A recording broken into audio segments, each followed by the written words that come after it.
రాజధానులుగా ప్రకటించడాన్ని మేము హర్షాతిరేకులు తెలియజేస్తున్నాం. ఎందుకంటే జగన్మోహన్ రెడ్డి తీసుకున్న ఈ నిర్ణయాన్ని రాయలసీమ విద్యార్థి యువజన సంఘాల జేఏసీగా మేము స్వాగతిస్తున్నాం. ఎందుకంటే కర్నూలు హైకోర్టు రాజధాని అనేది చాలా సంతోషంగా ఉంది. ఎందుకంటే ఎన్నో ఏళ్లుగా రాయలసీమ కళ నెరవేరిందని చెప్పేసి కూడా మేము ఇవాళ హర్షాతిరేకులు తెలియజేస్తున్నాం. రాయలసీమ ఈరోజు రాష్ట్ర ముఖ్యమంత్రి వైఎస్ జగన్మోహన్ రెడ్డి తీసుకున్నటువంటి నిర్ణయాన్ని కర్నూలు జ్యుడిషియల్ క్యాపిటల్ ఏర్పాటు చేస్తామని చెప్పి అసెంబ్లీలో ప్రకటించడానికి రాయలసీమ విద్యార్థి సంఘాలంతా కూడా హర్షిస్తున్నాం. అందులో భాగంగా ఈరోజు మరి సంబరాలు చేసుకుంటున్నాం.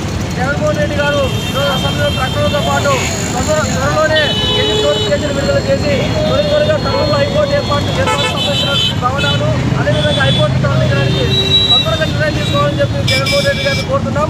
కాబట్టి ఈ సందర్భంగా రాయలసీమ విద్యార్థి యువజన సంఘాలు ప్రజలందరూ కూడా మా 70 సంవత్సరాల కళ నెరవేరింది.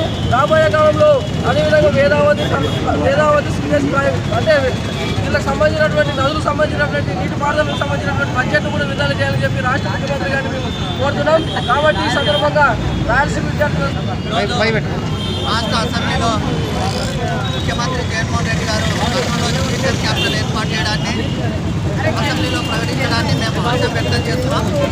అదేవిధంగా ఈరోజు హైకోర్టును ఇక్కడ కర్నూలు ఏర్పాటు చేయాలంటే సుప్రీంకోర్టు నోటిఫికేషన్తో పాటు రాష్ట్రపతి గెజిట్ నోటిఫికేషన్ రావాలి. కాబట్టి దానికోసం కేంద్ర ప్రభుత్వం పైన రాష్ట్ర ప్రభుత్వం నోటిఫికేషన్ రావాలి. అదేవిధంగా బీజేపీ కూడా గతంలో రాయలసీమ డిక్లరేషన్ ఇచ్చి కర్నూలు హైకోర్టు ఏర్పాటుకు వాళ్ళు డిక్లేర్ చేయడం జరిగింది. కాబట్టి తక్షణమే బీజేపీ తన బాధ్యతగా కర్నూలు జ్యుడిషియల్ క్యాపిటల్ ఏర్పాటుకు కేంద్ర ప్రభుత్వంపై ఒత్తిడి తీసుకొని రావాలి.